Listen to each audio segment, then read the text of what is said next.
James Paterson was rightly pointing out that Anthony Albanese's new immigration minister, Tony Burke, who, by the way, happens to have the highest Muslim immigrant population electorate in the country, he's not a fit pick. And this is actually some of the attacks that both him and the Prime Minister had for exactly what the opposition were criticising him for. To do is to be negative and oppose everything. It's about time James Paterson stood up for the Australian national interest instead of just playing politics.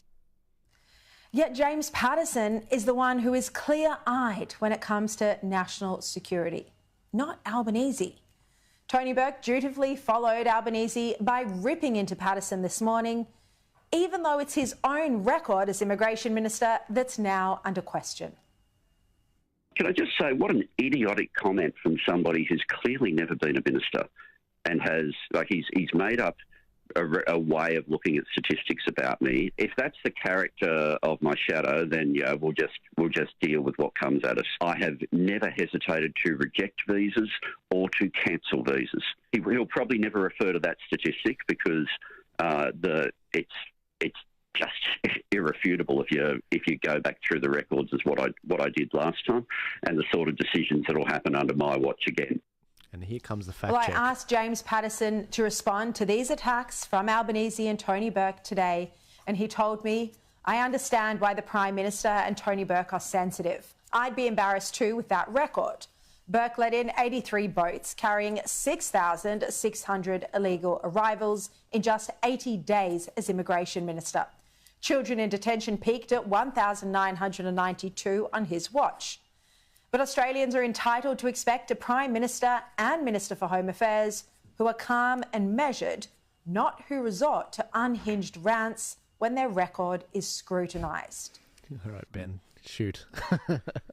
Well, it's just projection by Tony Burke, isn't it? And this is a classic thing that Labor always do. They project their failures, they project their inadequacies on somebody who's highly competent, as their opposition and can actually do the job. I mean, and James Paterson just come in and wrecked him. He just come in and wrecked him with the facts. I mean, if you look at what they had to do, is sack two complete duds as who are ministers who couldn't even do their jobs and should never have been in the portfolios in the first place, and they've actually then put in someone else who's really only there. I mean, one of the things that James Paterson was questioning is how many of these Palestinians who are fleeing the conflict over there, how many of them are you going to let in and have no security screening or processes for and flood them into the community? Which electorate do you think he's going to put them in? He's going to put them in his own because he's trying to win the favour of the upset large Muslim community there that are not happy with how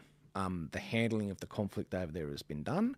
And obviously there are Palestinian people who live there. There are people there of Arab background who sympathise with what's going on over there. Rightfully so. I mean, it's a horrible war, and anyone who's opposing war, look, it's not a bad thing to oppose war, believe me. But what we see from Tony Burke, the whole reason they put him there as Immigration Minister is because, yes, he is going to flood. That's exactly what they're going to do. See, look at us. We helped out the Palestinians. We brought them all in, put them in the electorate. He's just trying to save his own skin because he's very concerned about the Islamic backlash from the Islamic community in his own electorate, as all the Labor MPs are.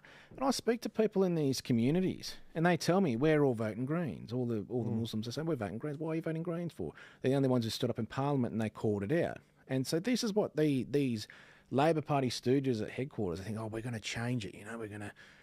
This is our new game plan to get back in the green books with the Muslims just so they vote for us, and then we'll just treat them like garbage again for the next 3 years. They've dropped the 8 ball here. They don't understand how big this issue has gotten. And if we look at James Paterson's record, James Paterson has done a tremendous job in opposition, and he is held to account.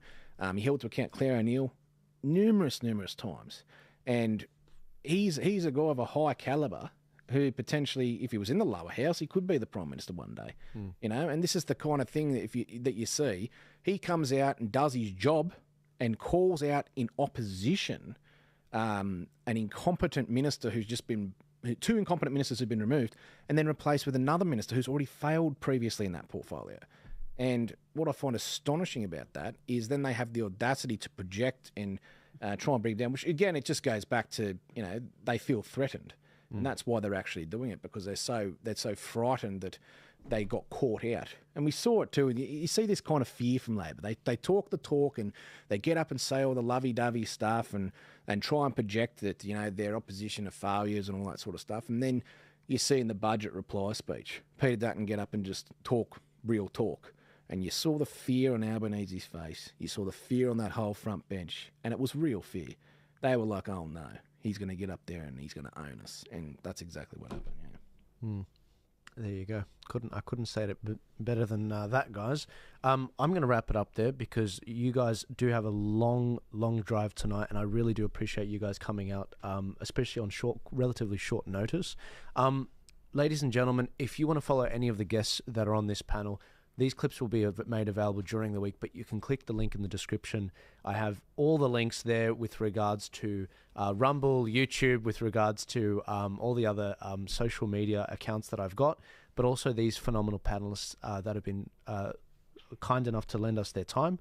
But ladies and gentlemen, thank you so much. Give this a share. If you want to join the army that's actually donating a cup of coffee every month to this, please scan that QR code. There's an opportunity to donate as well. And I've got some very exciting announcements coming in the next few days. I'm excited to share with you guys.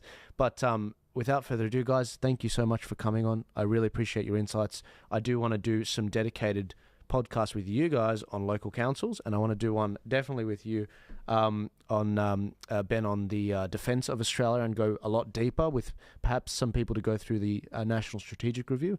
And Stephen, we've got to do the fourth turning at some point. I've just finished a phenomenal podcast on that. You've been reading the book. I've got to read the book, but I think as a historian, you've got a lot to weigh in on that. Absolutely. Can't wait. Excellent. All right, guys, is there anything you wanted to plug before I turn off these cameras? Oh, definitely. If you're in Cessnock, vote independent come 14th of September. Amen. Amen. People over politics. God bless you, Quentin. Thank you, Christine. God bless you. Thank you. Thanks, John. Thank you. No, it's my pleasure. Thank you very much. Thanks for having us. Absolutely. Ben, thank you so much. Thanks for having us. Yeah. Thanks, Stephen. All right, I'll see you guys later. God bless you. Have a good one. As Hoodie says, stay out of the trees. And I'll be back with episode 11 this time next week. Have a good one.